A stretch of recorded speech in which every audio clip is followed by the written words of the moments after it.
Bismillahirrahmanirrahim. Assalamualaikum warahmatullahi wabarakatuh. Alhamdulillahirabbil alamin. Alhamdulillahilladzi arsala rasulahu bil huda wa dinil haq liyuzhirahu 'alad dini kullihi wa kafa billahi syahida. Asyhadu an la ilaha illallah wahdahu la syarikalah wa asyhadu anna Muhammadan abduhu wa rasuluhu la nabiyya ba'dah. Allahumma salli wa sallim wa barik ala sayyidina wa habibina wa nabiyyina Muhammad wa ala alihi wa sahbihi wa man tabi'ahu ila yaumiddin. Nahmadullaha ta'ala wa nashkuruhu la in syakartum la azidannakum wa la in kafartum inna azabi lasyadid. Qala Allah ta'ala fil Qur'anil Karim, a'udzu billahi minasy syaithanir rajim. Bismillahirrahmanirrahim. Wal 'asr innal insana lafi khusr illa alladhina amanu wa 'amilus shalihat wa tawasaw bil haqq wa tawasaw bis sabr. Wa qala ta'ala alam nashrah laka sadrak wa wada'na 'anka wizrak alladhi anqadha dhahrak wa rafa'na laka dhikrak fa inna ma'al 'usri yusra inna ma'al 'usri yusra fa idza faraghta fansab wa ila rabbika farghab. Shadaqallahul azim. Teman-teman semuanya, anak muda Kota Bandung, jamaah tetap sharing time atau sharing night Rabu malam yang dirahmati Allah Subhanahu wa taala. Semua orang di dalam kehidupan dunia itu pernah atau bahkan sering merasakan lelah. Karena dunia ini adalah tempat orang bermujahadah. Semuanya diraih dengan mujahadah. Gak ada yang didapatkan di dunia ini dengan cara yang mudah. Karena tabiat dari dunia itu adalah tempat bersusah payah. Fitrahnya dunia adalah tempat orang bercocok tanam, bukan memetik hasil. Yang namanya bercocok tanam, kalau kita melihat pada kehidupan para petani atau para pekerja di ladang, di sawah, di kebun, maka kita akan melihat akan melihat kelelahan, keletihan dan kesusah payahan yang luar biasa. Itulah tabiat dunia. Berbeda dengan tabiat di surga.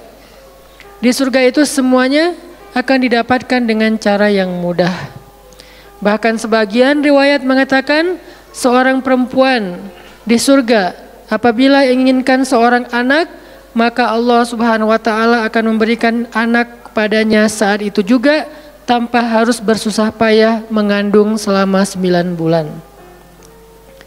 Saat ini pengen punya anak dengan spesifikasi tertentu, maka saat ini juga dia akan diberikan anak bayi tanpa harus mengandung 9 bulan lamanya. Tanpa harus susah-susah menyusui. Allah akan datangkan untuk dia bayi yang dia sukai, kemudian Allah datangkan orang-orang yang akan, pelayan-pelayan yang akan merawat dan membesarkan bayi itu untuk dia. Karena di sana dia adalah seorang ratu yang tidak perlu lagi bersusah payah. Di surga itu ketika seseorang menginginkan makanan, maka Allah Subhanahu wa taala mendatangkan untuknya makanan dengan cara yang sangat mudah. Bahkan ketika dia menginginkan buah-buahan, maka pohon itu akan menunduk untuknya sehingga dia bisa memetik buahnya tanpa harus bangun dari tempat duduknya jika dia menginginkan itu. Tetapi kalau dia menginginkan sesuatu yang lebih, misalnya dia ingin berjalan-jalan di kebun-kebun di antara banyak kebun surga, lalu dia ingin merasakan memetik pohon sendiri sambil membawa keranjang-keranjang yang indah, maka Allah juga akan memperkenankan keinginannya. Kaifa yasha, sebagaimana yang dia inginkan. Berbeda dengan dunia. Di dunia, apapun yang kita inginkan itu harus melalui mujahadah, melalui ikhtiar. Bahkan ketika kita ingin menjadi orang yang sekedar tidur-tiduran pun, Allah Subhanahu wa taala mentakdirkan tidur pun lelah. Tidur aja capek. Duduk capek. Ada orang yang duduknya capek akhirnya dia berdiri. Ya. Ada orang yang capek berdiri akhirnya pengen duduk. Kapan duduknya capek pengen berdiri? Salah satu yang sering saya alamin itu kalau lagi naik pesawat. Apalagi pesawat penerbangan 9 jam, 10 jam itu pasti capek banget duduknya tuh. Sehingga kita menginginkan seandainya ada uang kita pengen duduk di kelas bisnis. Tapi karena nggak mampu membeli tiket yang 3 kali lipat lebih mahal di kelas bisnis, ya nggak apa-apa lah di kelas yang biasa ekonomi. Tapi ketika lelah 4 jam, 5 jam pesawat berjalan itu udah luar biasa lelahnya, akhirnya berdiri mondar-mandir di antara lorong pesawat. Artinya duduk aja capek, nggak ngapa-ngapain, suruh duduk doang. Nggak seperti orang dulu yang berangkat haji atau umroh naik kapal, lewat darat, pas sampai di laut naik kapal dengan ontanya, dengan kudanya. Orang dulu mencari ilmu itu dengan mujahadah yang luar biasa, dengan naik onta berminggu-minggu. Ini naik pesawat cuman 9 jam, capek. Yang nggak ada guncangan, biasanya guncangannya cuman pas di awal sama pas mau landing doang. Di atas udah jarang ada guncangan karena dengan ketinggian tertentu dan pesawatnya besar. Tapi itu juga capek. Naik kereta coba, dari Jawa ke Bandung misalnya. Sebutlah dari Semarang, dari Malang, dari Surabaya naik kereta 10 jam. Itu aja capek. Nggak usah jauh-jauh, Bandung Jakarta aja 3,5 jam. Itu pun capek. Atau kita naik mobil, nggak perlu nyetir, pakai online, duduk aja di belakang atau di sebelahnya si driver, perjalanan setengah jam dari tempat kerja kita ke rumah atau dari rumah ke tempat kerja, ke kampus, ke sekolah gitu. Itu aja capek. Artinya dunia itu emang kayak gitu tabiatnya teman-teman. Tabiat dari dunia itu adalah lelah. Sehingga kalau ada orang yang menghindari capek dengan tidak ngapa-ngapain, itu hal yang agak klise dan naif. Bagaimana dia bisa menghindari lelah? Bagaimana dia bisa menghindari ta'ab? Bagaimana dia bisa menghindari bosan? Bagaimana dia bisa menghindari dalam keadaan susah payah? Sedangkan dia masih berada di sebuah tempat, bumi, dunia yang tabiatnya memang tempat bersusah payah dan lelah. Satu-satunya cara menghindari lelah yang tidak perlu lagi bersusah payah itu hanyalah masuk surga. Tetapi kan itu tidak terjadi sekarang. Kita harus meninggal dulu dan kita belum mau. Ada yang mau meninggal masuk surga sekarang? Kalau dijamin sih insya Allah ya. Masalahnya nggak ada jaminan. Kalau para sahabat enak, mereka dapat jaminan. Surga Bilal, sebelum Bilal meninggal, Rasulullah udah bilang, bima sabaktani ilal jannah ya Bilal. Dengan apa kamu mendahului aku ke surga wahai Bilal? Dengan wudu dan sholat syukur wudu. Begitu juga nanti ada sahabat lain yang dijamin masuk surga bighairi hisab wala azab. Salah satunya adalah Ukasyah. Kalau kita tidak ada jaminan apapun di akhirat kecuali berikhtiar dan bermujahadah untuk bisa mendapatkan kebaikan sebanyak mungkin di sisi Allah. Sehingga alangkah naifnya seseorang yang menghindar dari ta'ab wal ham wal gham. Dia berusaha menghindar dari lelah, menghindar dari susah payahnya kehidupan, menghindar dari beban-beban hidup. Itu nggak bisa dilakukan karena kita masih berada di dunia. Yang perlu kita sekarang coba pilih adalah kita mau lelah untuk hal yang sia-sia? Apakah kita mau lelah untuk hanya bersenda gurau? Apakah kita mau lelah hanya untuk hal yang tidak ngapa-ngapain? Atau justru lelah kita itu untuk sesuatu yang mudah-mudahan beribadah kepada Allah? Makanya disebut dengan lelahnya menjadi lillah. Karena dua-duanya lelah. Ada orang yang pergi ke masjid lelah, capek pergi ke masjid. Tapi ada juga orang yang berbuat dosa, itu juga lelah. Memangnya kalau kita beribadah lelah terus berbuat dosa nggak lelah? Banyak orang yang berbuat dosa lelah dan kita pernah merasakan kehidupan seperti itu. Sehari, 2 hari, sebulan, setahun, 2 tahun. Sampai kita benar-benar merasakan lelah banget dengan dosa. Di malam hari berbuat dosa lelah, akhirnya tidur sepanjang siang. Di siang hari berbuat dosa, lelah, akhirnya tidur sepanjang malam. Lelah sama lelahnya. Antara orang yang beribadah dengan orang yang bermaksiat itu sama lelahnya. Bedanya apa? Yang satu, lelahnya akan diganjar, dibalas oleh Allah dengan kebaikan dunia dan akhirat. Yang satu lagi, lelahnya hanya akan disudahi dengan penyesalan. Sama-sama lelah. Bedanya, lelah yang pertama mungkin baru dirasakan hasilnya setelah itu. Lelah yang kedua seolah-olah bisa langsung dirasakan kesenangannya, tetapi kesudahannya adalah penyesalan. Makanya pada malam ini kita ingin merenungkan beberapa nasihat baik dari Al-Quran maupun hadis tentang bagaimana kita menjadi orang yang setiap hari tetap lelah, tetap banyak beban, tetapi beban itu mudah-mudahan menjadikan kita mendapatkan banyak kebaikan di sisi Allah. Makanya Nabi SAW bersabda dalam hadis riwayat Bukhari dan Muslim, "An-nasu ka'ibili mi'ah, la takadu tajidu fiha rahilatan." Manusia itu seperti 100 ekor onta. Manusia ka'ibili mi'ah, seperti 100 ekor onta. Yang harganya murah 50 juta, yang hidupnya untuk disembelih pada akhirnya nahar, disembelih. Onta itu kan kalau disembelih sambil dia berdiri ya. Kalau ayam, bebek disembelih sambil dipegangin atau diangkat.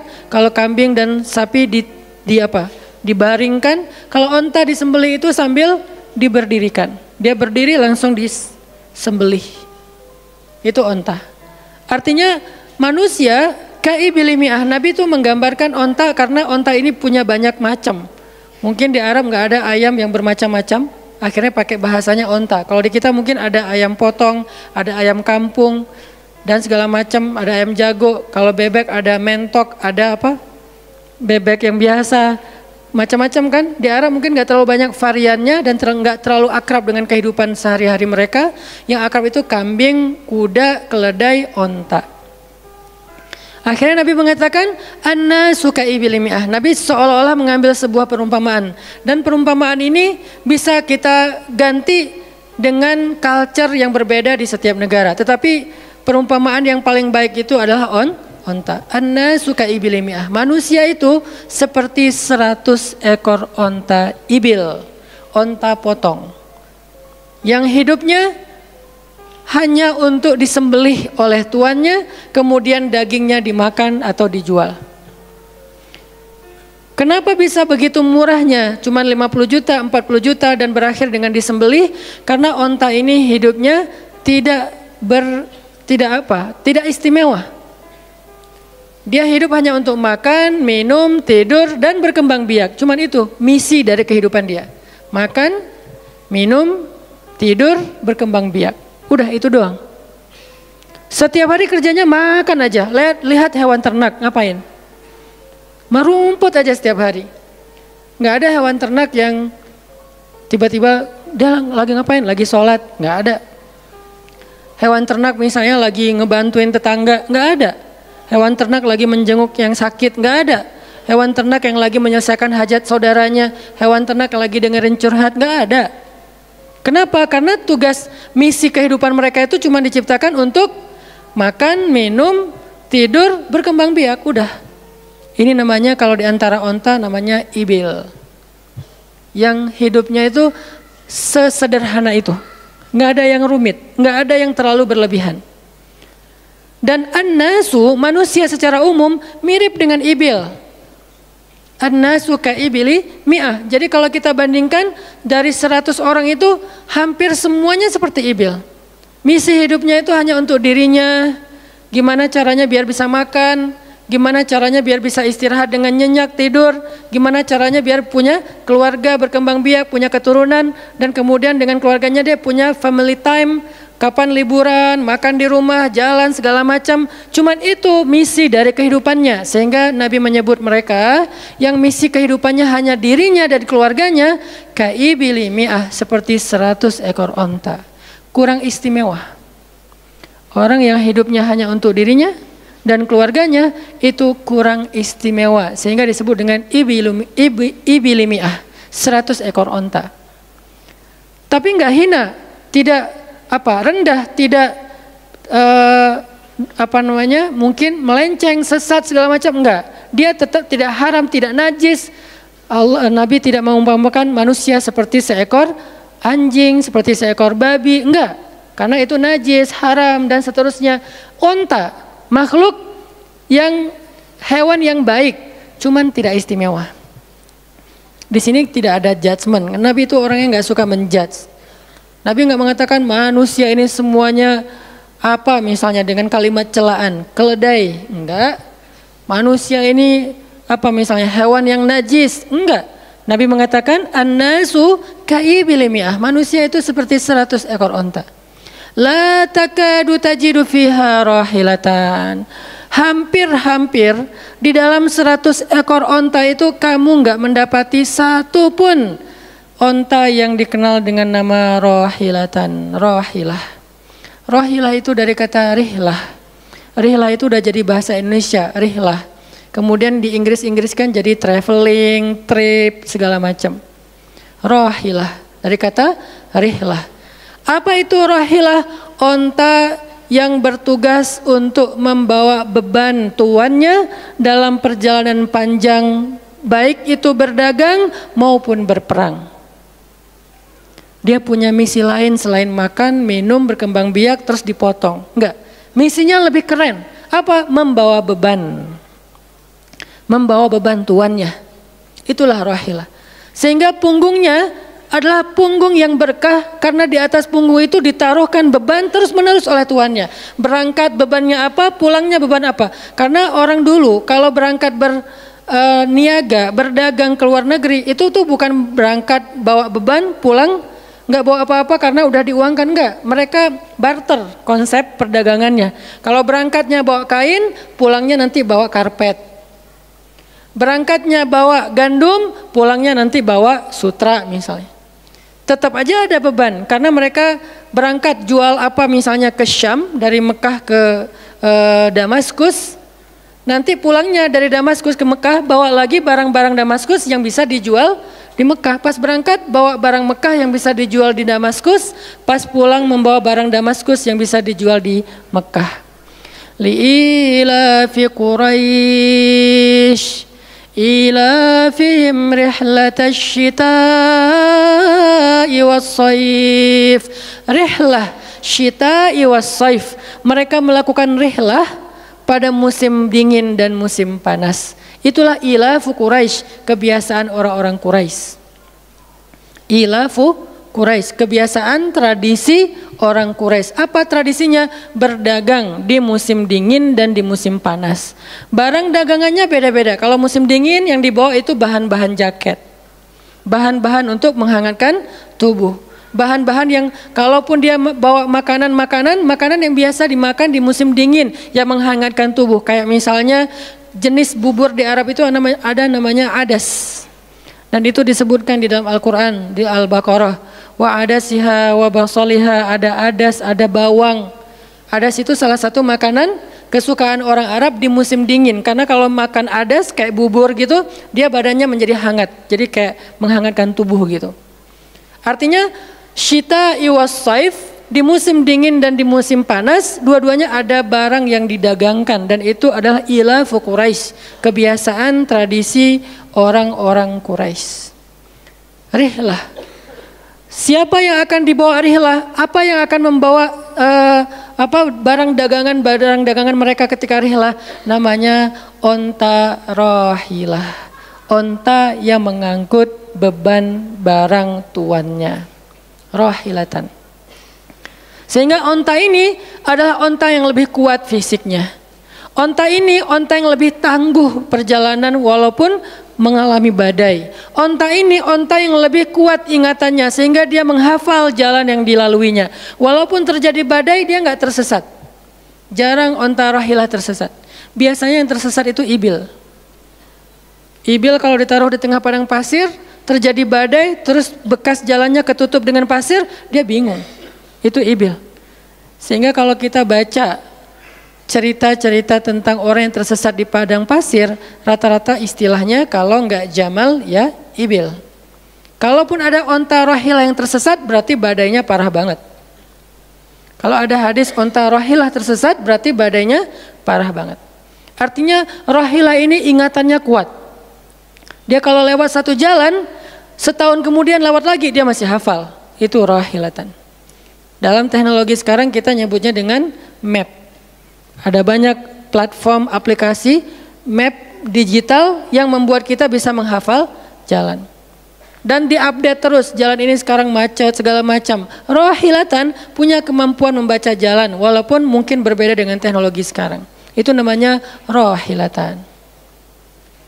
Ini kata Nabi, la takadu tajidu fiha rohilatan. Manusia itu seperti 100 ekor onta. Dan di antara 100 ekor onta itu atau 100 orang itu, hampir kamu tidak mendapati satupun yang bernama rohilatan, yang mampu mengangkat beban lebih. Sehingga di sini Nabi SAW seolah-olah mengajarkan kita, memotivasi kita agar belajar menjadi rohilah.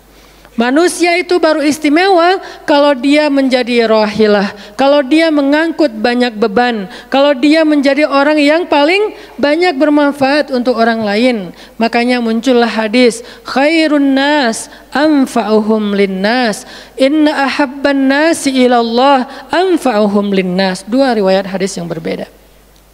Sebaik-baik manusia, kalau dalam analogi yang pertama, sebaik-baik onta adalah rohilatan. Bukan ibil, bukan nakoh, bukan jamal. Sebaik-baik onta rohilatan. Kenapa kok rohilatan? Karena dia yang paling bermanfaat. Soalnya dia yang paling banyak mengangkut beban. Sehingga dengan analogi tentang onta rohilah, kita menerjemahkan hadis khairun nas, sebaik-baik manusia dengan istilah khair. Arti khair itu memberi lebih, arti khair itu bermanfaat. Khairun nas anfa'uhum linnas, sebaik-baik manusia yang paling bermanfaat untuk orang lain. Dalam riwayat yang lain, inna ahabban nasi ilallah, sesungguhnya orang yang paling dicintai Allah di antara manusia, anfa'uhum linnas, yang paling bermanfaat untuk orang lain. Itu yang paling dicintai Allah di antara manusia. Muncul lagi hadis yang mirip, inna ahabbal a'mali ilallah sururun tudkhiluhu ala qalbi muslim. Sesungguhnya perbuatan, amal soleh, aktivitas, pekerjaan yang paling disukai Allah di antara yang kita lakukan dalam kehidupan sehari-hari adalah membahagiakan hati orang lain. Ini semuanya hadis-hadis yang memiliki makna yang sama, yaitu menjadi pengangkut beban. Lelah Ustadz, lelah. Enggak ngangkut beban, lelah juga. Ngangkut beban, lelah juga. Cuman bedanya, orang yang lelah tanpa mengangkut beban, hidupnya penuh dengan keluh kesah, tidak ada yang menghargai, tidak dimuliakan, akhirnya dia ngeluh. Ada kan banyak orang yang ngeluh karena merasa dirinya nggak dihargai orang lain. Tetap aja ngeluh. Ada juga yang ngeluh karena terlalu banyak beban. Padahal dua-duanya sama-sama ngeluh, kenapa nggak memilih yang lebih baik? Memangnya kalau kita nggak ngangkut beban, kita nggak akan berkeluh kesah? Ngeluh. Ngeluhnya mungkin bukan capek, ngeluhnya nggak ada yang hargai. Dan itu udah sunnatullah, kalau kita pengen dihargai, pengen dimuliakan, kita harus menjadi orang yang paling rohilah, yang paling banyak ngangkut beban. Nggak bisa kita jadi ibil tapi pengen diperlakukan seperti rohilah, itu nggak bisa. Kita tuh ibil, hidupnya untuk diri sendiri, nggak bantu siapa-siapa, nggak peduli dengan siapa-siapa, harta kita nggak bermanfaat untuk orang lain, pikiran kita nggak bermanfaat untuk orang lain, lisan kita tidak bermanfaat untuk orang lain, wawasan kita tidak bermanfaat untuk orang lain, apalagi tenaga kita nggak bermanfaat untuk orang lain, skill kita nggak bermanfaat untuk orang lain, semua tentang diri kita hampir tidak bermanfaat untuk orang lain, lalu kita ingin dihargai seperti orang yang paling bermanfaat. Ini naif, klise, nggak ada seperti ini, bukan sunnatullahnya. Karena seseorang itu diberi balasan sesuai dengan mujahadah. Al-jaza ala qadril masyaqqah, balasan tergantung susah payahnya dalam berikhtiar. Siapa yang mujahadahnya lebih, maka rewardnya lebih, jazanya lebih. Jadi saya kadang-kadang ngerasa, dulu saya juga pernah merasa kayak gitu. Kenapa kok dia dihormati saya enggak? Kita enggak boleh cemburu tanpa alasan. Seolah-olah misalnya harusnya hormati semua orang dong, enggak bisa. Itu udah fitrah manusia dan sunatullah dalam kehidupan di dunia. Kalau kita pengen dihormati orang, kita harus menjadi rohilah. Kalau kita pengen dihargai orang, kita harus jadi rohilah. Nggak bisa kita berharap dihargai oleh pasangan kita atau calon pasangan kita, tapi kita nggak punya tanggung jawab. Nggak bisa. Kalau teman-teman pengen dihargai oleh pasangan halalnya, teman-teman harus mengangkat tanggung jawab yang lebih berat daripada dia. Kalau dia yang capek, kita leyeh-leyeh aja di rumah, tapi kita minta dihargai, saya kan suami. Suami itu bukan status, suami itu peran. Ada orang dia jenis kelaminnya perempuan, tapi dia suami. Kenapa? Karena dia mengambil peran laki-laki. Dan itu saya melihat banyak perempuan seperti ini, hebat. Dan memalukan bagi suaminya. Di beberapa tempat saya melihat suaminya di pagi hari nggak kerja, cuma nongkrong-nongkrong aja di warung, ngopi juga itu ada uangnya, giliran untuk nafkah keluarga dia nggak punya uang, untuk ngopi, untuk rokok dia punya uang, untuk anaknya nunggak sekolahnya, untuk anaknya makanannya seadanya, sehingga karena ini udah berjalan bertahun-tahun, akhirnya istrinya udah nggak sanggup lagi berharap kepada dia, minta cerai juga nggak dicerai-ceraikan, akhirnya istrinya ikhtiar sendiri, istrinya jadi pembantu rumah tangga, istrinya dikerja ke luar negeri. Saya beberapa kali ke Hong Kong, hampir tiap 4 bulan sekali ke Hong Kong, dan selalu mendengar cerita teman-teman di Hong Kong, para pejuang-pejuang di Hong Kong itu kan 99%-nya perempuan ya. Hong Kong itu 99% lebih perempuan. Beda kan sama Taiwan, Korea itu laki-laki dan perempuan agak imbang lah. Tapi kalau Hong Kong itu bisa dibilang dari 100 pekerja 99 orangnya bahkan lebih adalah perempuan. Dan semua mereka punya masalah yang hampir sama di negerinya, di kampungnya. Masalahnya mereka terpaksa untuk berangkat ke luar negeri karena ada yang demi membiayai sekolah anak-anaknya, single parent. Kemana suaminya? Suaminya pergi dan tidak bertanggung jawab. Atau suaminya ada tapi tidak mampu mencari nafkah. Terpaksa dia kerja ke luar negeri dengan segala macam resiko. Dan banyak banget kasus di Hong Kong. Siapa juga yang mau jauh-jauh dari keluarganya, apalagi punya anak masih kecil ya. Kemarin kita baru dengar cerita seorang anak yang harus merawat ayahnya yang sakit kanker gara-gara di rumahnya nggak ada siapa-siapa, ibunya berjuang di luar negeri. Kenapa? Karena suaminya sakit. Kalau ini masih bisa kita pahami lah. Tapi kemana pamannya misalnya? Kemana misalnya kakaknya, nggak tahu punya kakak atau gimana, nggak tahu kondisi pamannya. Yang jelas bahwa ternyata kita itu dihargai itu bukan karena kita berstatus suami. Kita dihargai karena kita berperan sebagai suami, bukan berstatus sebagai suami. Kalau suami pengen dihargai, ambillah peran suami. Laki-laki pengen dihargai, ambillah peran laki-laki. Apa peran laki-laki? Tanggung jawab. Ambil sebanyak mungkin. Kalau kita udah menikah, tanggung jawab kita itu kalau mau lebih, jangan cuma istri. Ambil keluarga istri untuk kita ambil tanggung jawabnya. Adiknya istri, mungkin keluarga istri kita nggak mampu, adiknya kita sekolahin. Mertua sakit, kita biayain. Nanti siapa lagi? Keluarga besarnya ada masalah, kita biayain, kita hutangin. Kalau misalnya kita nggak sanggup memberikan hadiah atau sedekah, ambil amanah, tanggung jawab itu ambil semampu kita. Itulah contoh Rasulullah SAW. Makanya Nabi ketika sudah menikah dengan Khadijah, yang tinggal di rumah Nabi itu bukan cuma anak kandung beliau. Ada anak angkatnya Zaid bin Harithah, ada sepupunya Ali bin Abi Thalib, ada banyak lagi keluarga besar Khadijah yang tinggal bersama Nabi, sehingga rumah Nabi itu adalah rumah yang banyak sekali orang-orang yang ditampung oleh beliau. Itu yang disebut dengan anfa'uhum linnas, ambil tanggung jawab yang besar, sehingga Khadijah tuh respect banget sama sosok Nabi Muhammad. Bahkan sebelum Nabi dapat wahyu, sehingga gak disebut Nabi, respect sama sosok seorang Muhammad. Apalagi setelah beliau dapat wahyu, beban beliau bukan lagi keluarganya sekarang, beban beliau adalah umatnya. Yang diurus oleh Nabi bukan lagi keluarga sekarang setelah dapat wahyu, umat. Dan umat di sini lintas nasionalisme. Ada yang datang dari Persia, namanya Salman Al-Farisi. Ada yang datang dari Romawi, namanya Suhaib Ar-Rumi. Ada banyak sahabat-sahabat yang lintas kabilah, bukan hanya orang Quraisy. Ada yang datang dari Yaman, termasuk Sumayyah dengan Yasir, keluarga yang pertama syahid dalam Islam. Ini dari Yaman. Kemudian pindah lagi ke Madinah yang bukan orang-orang Quraisy. Di sana ada Bani Mudhar, dari kabilah Aus dan Khazraj. Nanti berkembang lagi sampai ke Asia, Eropa dan seterusnya. Inilah bebannya Rasulullah sallallahu alaihi wasallam. Sehingga Allah menyebutnya dengan istilah rahmatan lil alamin. Rahmah. Tahu arti rahmah? Rahmah itu kasih sayang. Maksud kasih sayang, memberi sayang. Kasih sayang, bukan minta disayangi. Jadi kalau kita mau berkasih sayang, ya kasih sayangnya, jangan sayangi saya dong. Itu bukan kasih sayang, namanya terima sayang. Bukan kasih sayang, terima sayang, minta sayang.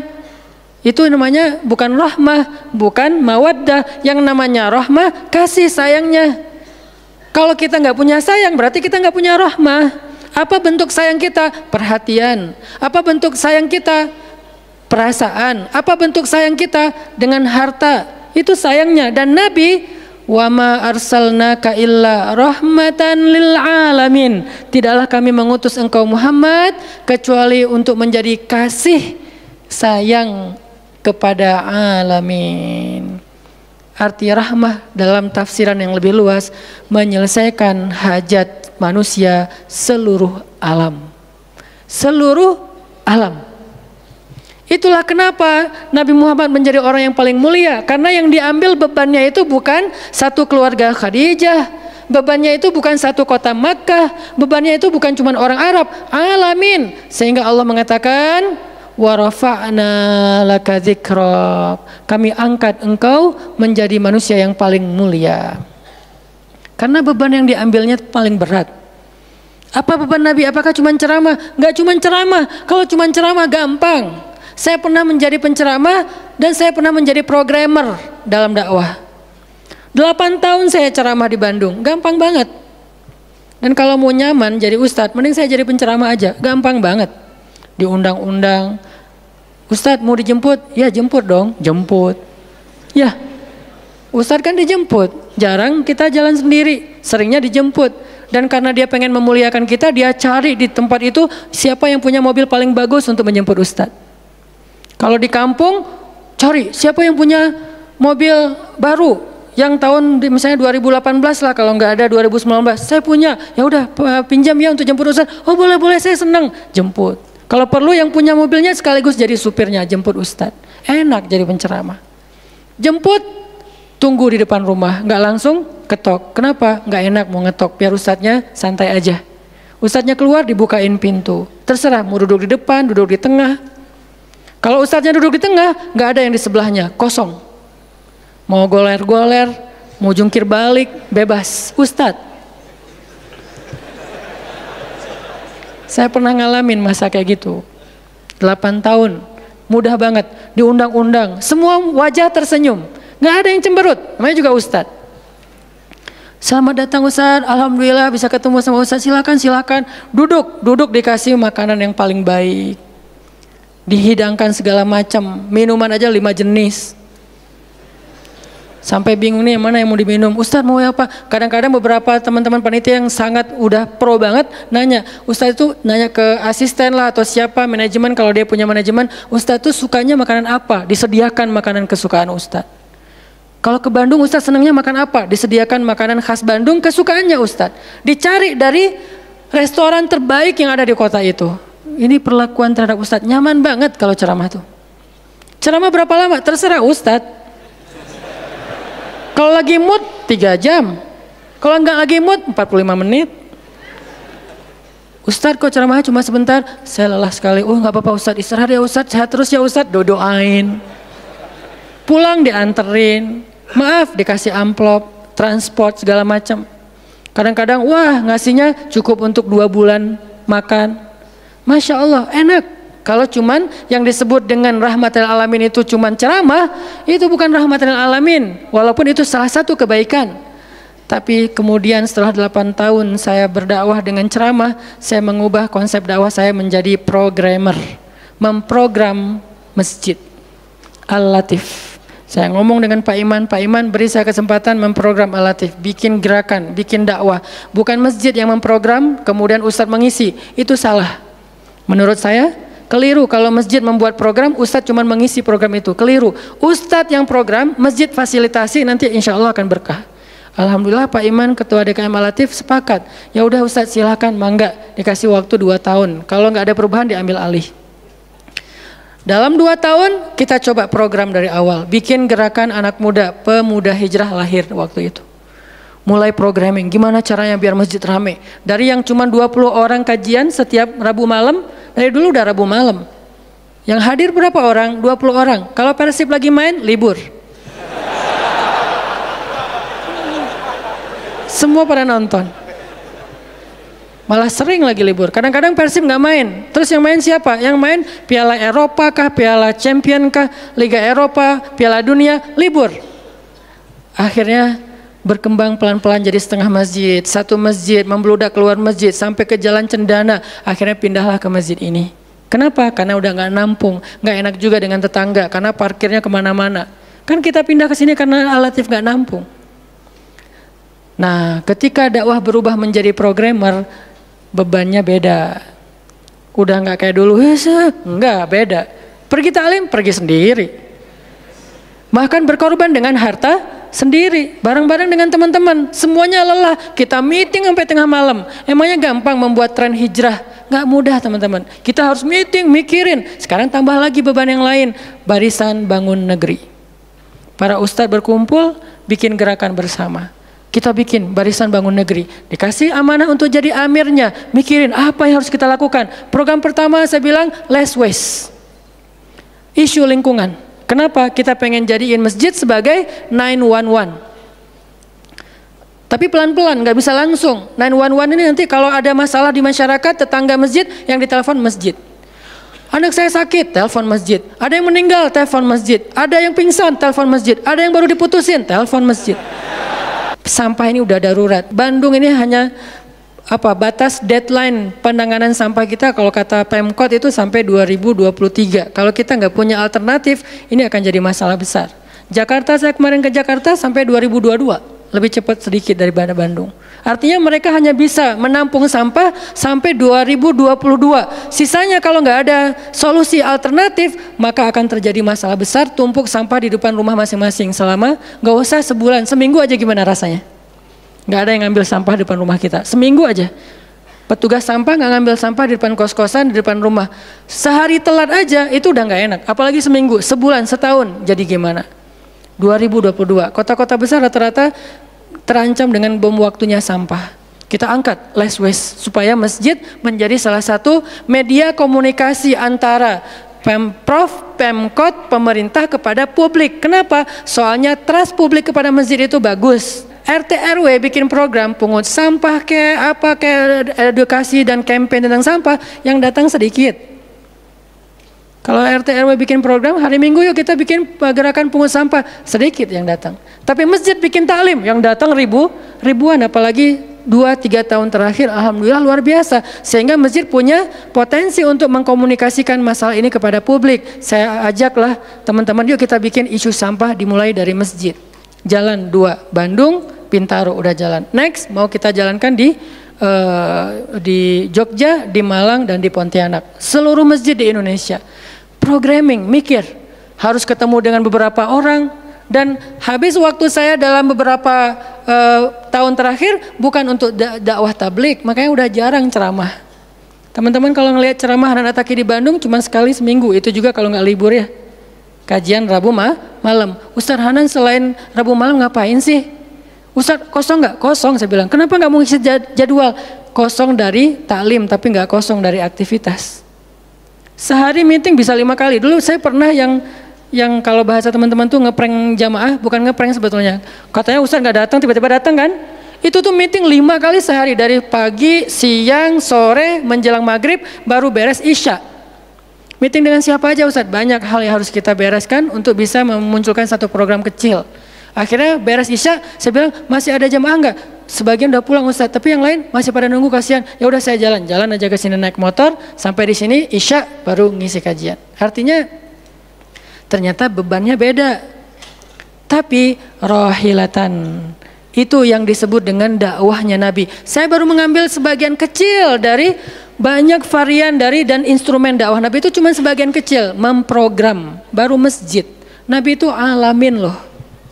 Gimana mengubah kota Makkah yang dulunya kemusyrikan merajalela, perzinahan merajalela, kemudian anak perempuan dibunuh karena dianggap membawa sial, riba luar biasa, banyak yang dibunuh gara-gara gak mampu membayar hutang, dan perbudakan, dan banyak lagi masalah sosial. Bukan hanya masalah akidah dan ibadah. Akidah dan ibadah itu adalah inti masalahnya, kemudian merembet ke masalah sosial, biasanya kayak gitu. Kalau akidahnya melenceng, biasanya sosialnya rusak. Walaupun gak selalu kayak gitu juga sih. Karena ada di beberapa negara yang akidahnya mereka syirik, tapi sosialnya bagus. Walaupun ada problem sosial lain yang mungkin gak perlu dibahas di sini. Yang jelas awalnya berawal dari kemusyrikan. Kemudian berkembang menjadi masalah ekonomi, sosial, dan seterusnya. Nabi menyelesaikan masalah kota Mekah. Gimana caranya? Mekah yang tadinya kota yang jahiliyah menjadi kota Islamiyah, kota yang Rabbaniyah, kota yang penuh dengan kebaikan. Madinah yang tadinya kota yang penuh dengan sampah, Yathrib berubah menjadi kota Munawwarah. Sekarang udah nyampah lagi. Di zaman Nabi itu benar-benar Madinah Munawwarah. Sekarang mungkin nggak sebagus di zaman Nabi, cuman bangunannya doang yang megah, tapi secara lingkungan, secara sosial nggak sebaik zaman dulu lah. Kalau bangunan itu kan bukan indikasi peradaban ya. Karena kita pernah mengalami masa peradaban Islam yang keren, nggak ada tuh bangunan pencakar langit seperti Dubai. Kita di Dubai bangunan pencakar langit, tetapi secara peradaban ada masalah di Dubai, terutama masalah sosial. Di Arab Saudi masalah lingkungannya luar biasa, salah satu penghasil sampah 10 besar di dunia. Kalau untuk masalah sampah organik termasuk 5 besar di dunia. Artinya makan sering dibuang-buang. Makanya sampah organiknya paling banyak, waste-nya paling banyak. Itu yang diselesaikan oleh Nabi di kota Mekah dan Madinah, kemudian berkembang di kota-kota lain sampai ke Irak, sampai ke Syam, sampai ke Mesir, sampai ke Eropa, sampai ke Turki, sampai ke Afrika, bahkan sampai ke Nusantara. Rahmatan lil alamin. Rahmah bukan cuma ceramah. Kalau ceramah, Nabi lebih jago dari siapapun. Orang siapapun yang berceramah itu kopas dari Nabi kan? Ada yang ceramah nggak kopas dari Nabi? Nggak ada. Kopas dari Nabi Musa? Enggak, kecuali diriwayatkan dari Nabi Muhammad, kemudian baru Nabi Muhammad meriwayatkan dari Nabi Isa dan Nabi Musa. Semuanya kopas, copy paste dari Rasulullah SAW. Artinya kalau mau ceramah, bahan Nabi itu banyak banget. Dan kalau Nabi mau ceramah, yang ngundang pasti banyak banget. Jadilah Nabi dai sejuta umat. Capek pasti setiap hari 5 kajian. Nabi lagi di mana? Lagi di Syam. Sampai 2 tahun ke depan jadwal ceramah penuh. Kalau Nabi mau kayak gitu. Tapi ternyata Nabi bukan cuma ceramah, memprogram umat. Ada yang masalah datang ke Nabi, ya Rasulullah, saya diceraikan oleh suami saya dengan bahasa kamu bagi saya seperti ibu saya, zihar. Nabi bingung nih, gimana nih zihar? Kok suaminya gitu banget sih sama dia? Ya udah, berarti kamu sudah diceraikan oleh suamimu. Sabar ya, dinasihati, disabar-sabarin sama Nabi. Dia pulang turun ayat surat Al-Mujadalah tentang bab zihar. Ada lagi yang datang rame, dia yang salah, saya yang salah, dia yang salah. Akhirnya didamaikan sama Nabi. Nabi mau takbir nih, pergi ke masjid mau sholat berjamaah, mau takbir.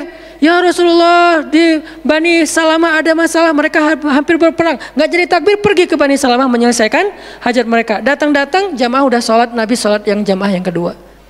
Artinya rahmah, ngambil beban umat. Belum lagi nanti beban umat yang tertindas di antara Bani Israel, di luar negeri, di Yaman, di Syam. Yang Nabi mengutus para sahabat untuk menyelesaikan hajat-hajat mereka. Makanya Nabi mengatakan, siapa yang datang kepada saudaranya untuk menghilangkan masalahnya, maka Allah akan menghilangkan masalah orang ini nanti di akhirat. Makanya beban Nabi itu berat banget teman-teman. Kalau kita baca sirah Nabi, luar biasa. Nabi itu lelah banget. Sampai para sahabat meriwayatkan Nabi itu dulu sebelum dapat wahyu, beliau seger gitu. Setelah dapat wahyu tetap ganteng, tetap keren, karena memang aslinya udah dari sononya keren ya. Cuman udah ada guratan lelahnya tuh terasa di wajah beliau. Lelah banget. Sampai Nabi itu pernah sampai Allah bilang gini, "Fala'allaka bakhi'un nafsaka 'ala atharihim." Hampir saja engkau mencelakai dirimu gara-gara mereka. Apa maksudnya? Kok Nabi hampir mencelakai dirinya gara-gara mereka? Itu maksudnya apa? Saking terbebannya Nabi dengan kondisi umat, hampir-hampir Nabi itu sakit keras, hampir-hampir Nabi itu binasa, celaka, meninggal demi mikirin nasib umat. Kayak gitu banget coba. Itu namanya rohilatan. Kita belum sanggup untuk memikul beban umat sedunia. Makanya minimal kalau kita nggak ngambil beban umat sedunia dengan tangan kita, minimal dengan pikiran kita aja.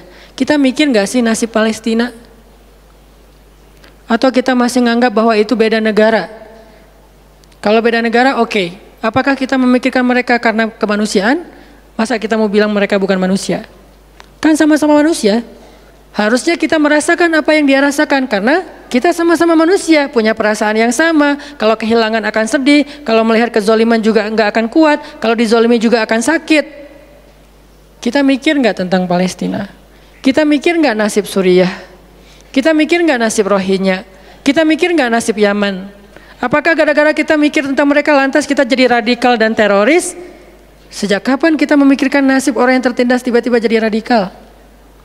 Apakah orang yang tidak memikirkan orang lain hanya dirinya sendiri berarti orang yang baik?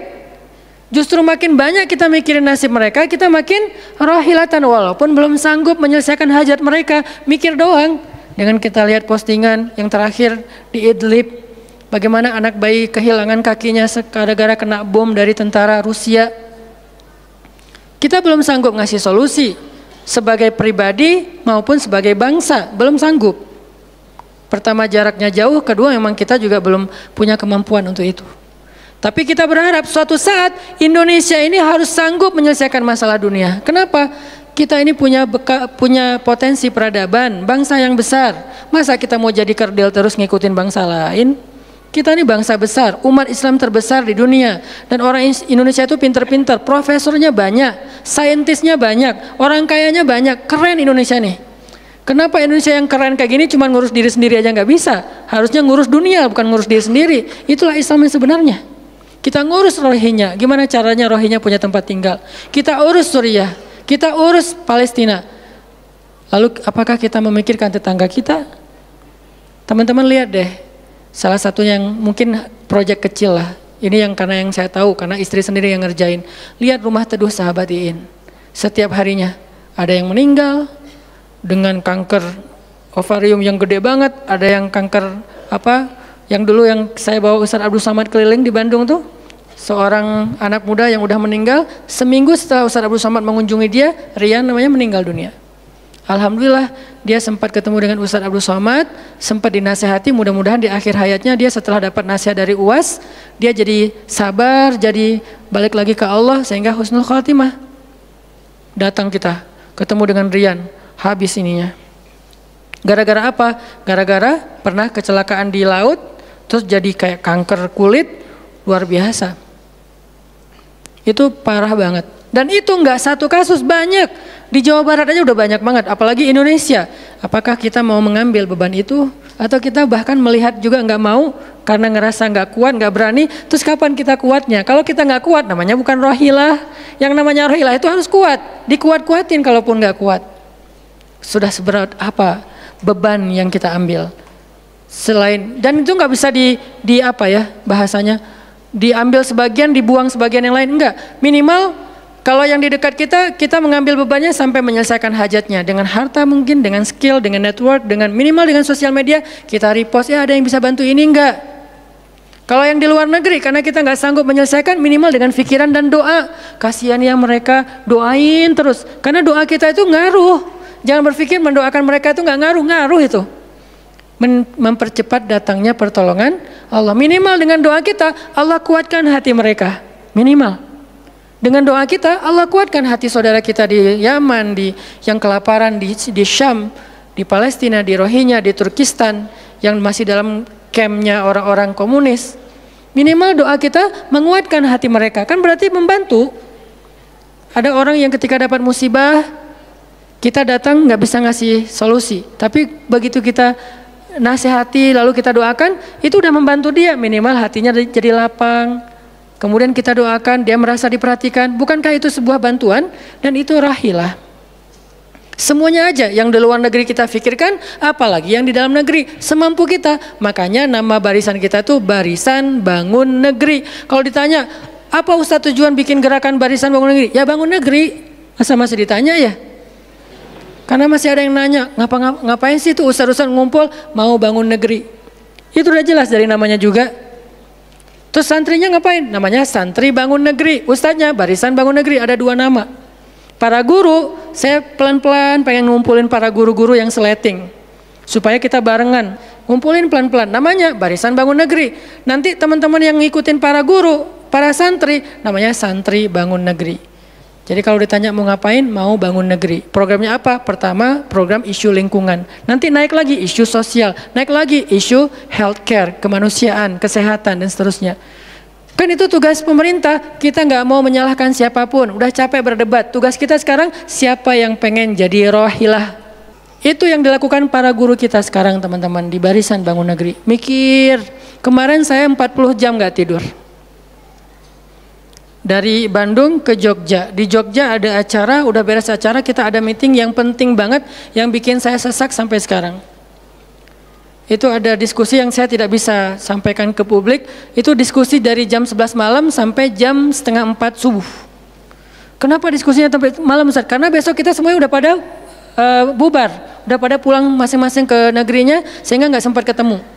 Ketemunya kita cuman malam Selasa. Selasa subuh pesawatnya udah mulai ada yang pesawat jam 5, jam 6, jam 7. Jadi malam itu harus kita selesaikan meeting kita. Meeting lah kita sampai jam setengah 4 subuh. Beres meeting langsung ke bandara. Saya dengan salah satu ustadz ke bandara berdua, naik flightnya pas bareng. Belum selesai tadi meetingnya, meeting lagi di pesawat. Dari Jogja ke Jakarta. Di Jakarta saya ketemu dengan beberapa teman-teman yang pengen mendukung program pesantren yang sedang kita dari setahun yang lalu ingin kita buat, tapi juga belum cukup untuk membebaskan lahan. Karena kita butuh 15 M membebaskan lahan. Alhamdulillah udah terkumpul sekitar 2 M. Masih jauh dari target. Baru membebaskan lahan. Belum membangun. Akhirnya bahasa istri saya ngamen di Jakarta dari pagi, siang, sore, malam. Malam pulang. Di kereta juga diskusi lagi sama istri karena ada beberapa program yang harus kita bereskan. Sampai rumah jam 12 malam. Jadi 1 hari setengah. Hampir 2 kali 24 jam. Baru istirahat. Itu kalau programming. Beda dengan ceramah. Diundang ke Jogja. Ustadz ceramahnya di Jogja. Oke, jam berapa? Isya. Ya udah saya datangnya maghrib. Terbang jam 5. Sampai di sana maghrib. Ceramah. Beres ceramah saya tidur. Gampang kan? Beres ceramah jam 11 malam, balik ke hotel, dipesankan hotel sama panitia. Hotelnya mau yang gimana Ustadz? Terserah, yang dekat-dekat aja biar nggak capek di jalan. Oh ya Ustadz, dikasih hotel biasanya yang enak, yang deluxe. Masuk ke hotel, mandi air hangat, ya. Beres mandi air hangat, pesan makanan online. Karena tadi belum makan, misalnya kalau telat makan juga, pesan datang ke kamar. Kadang-kadang saya cuma pesan 1 jenis, mereka pesan 3 jenis. Saya belum makan, lapar, boleh nggak pesan sate? Oh boleh Ustadz. Datang sate, datang mie godok, datang apa, banyak. Semuanya ditaruh di depan kamar. Ustadz, ini udah ada makanannya. Masya Allah makanannya banyak gini. Kalau cuma ceramah, habis makan jam 12, tidur. Bangun sholat subuh, beres subuh, olahraga. Ya, karena di hotel, treadmill. Beres treadmill, berenang. Beres berenang, breakfast. Beres breakfast, terbang ke Bandung. Kan enak ya? Kalau cuman ceramah. Jadi kerjanya cuman 1,5 jam pas ceramah. Itu juga santai. Namanya juga ceramah gampang. Tapi kalau programming, buat program kayak tadi ceritanya, meeting nggak beres-beres. Sampai enak dengan meeting. Kopi entah berapa gelas. Ada yang digulaan, ada yang nggak digulaan. Ada yang pakai susu, ada yang nggak pakai susu. Sampai diistilahkan yang nggak pakai susu kopi akhi, yang pakai susu kopi ukhti. Semua jenis kopi. Artinya rohilatan. Ternyata memang benar kata Nabi, manusia itu seperti 100 onta, sedikit yang rohilatan. Makanya sekarang kita mau milih mau jadi rohilatan atau mau jadi 100 onta.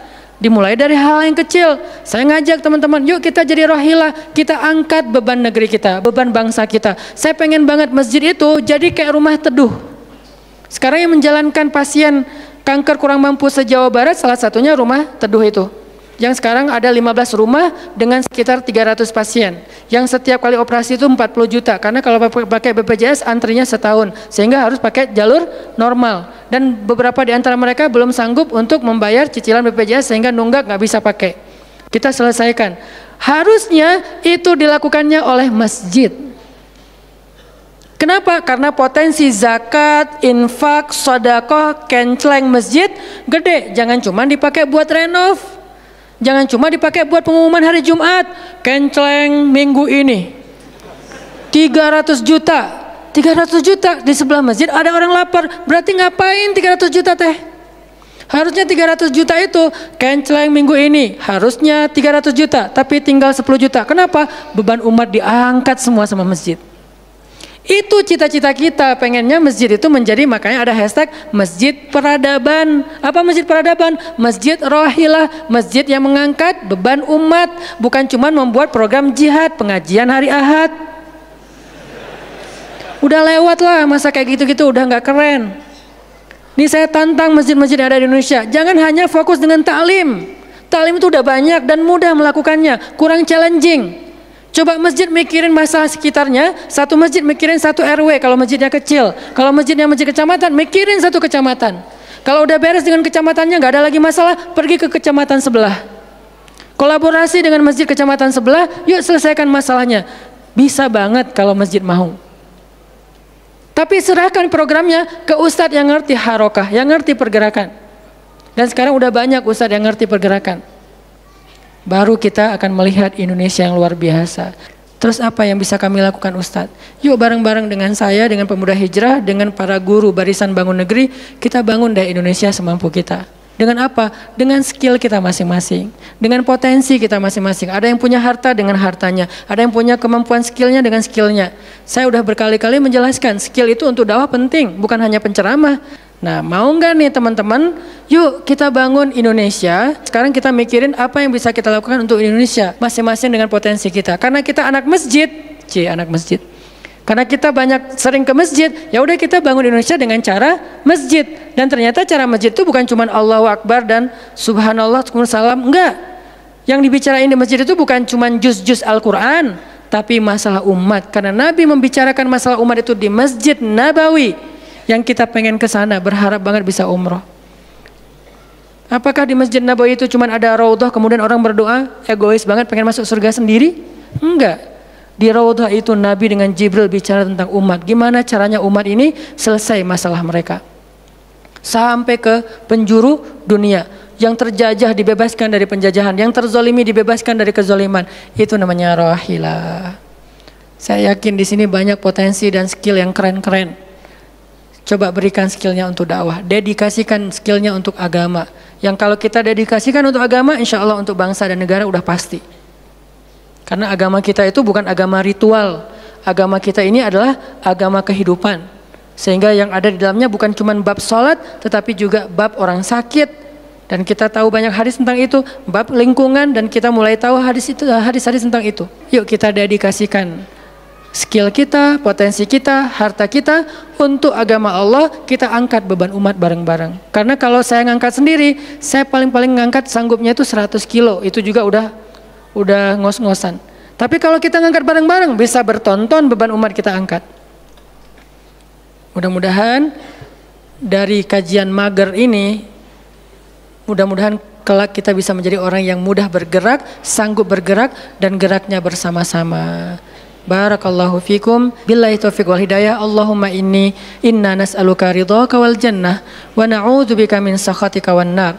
Allahumma a'inna ala dzikrika wa syukrika wa husna ibadatik.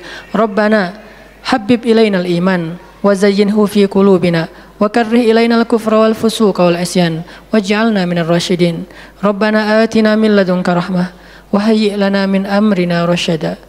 وهيئ لنا من أمرنا رشدا وهيئ لنا من أمرنا رشدا واجعل لنا من كل ضيق مخرجا ومن كل هم فرجا ومن كل عسر يسرا ربنا آتنا في الدنيا حسنة وفي الآخرة حسنة وقنا عذاب النار وصلى الله على سيدنا محمد وعلى آله وصحبه أجمعين والحمد لله رب العالمين والسلام عليكم ورحمة الله وبركاته.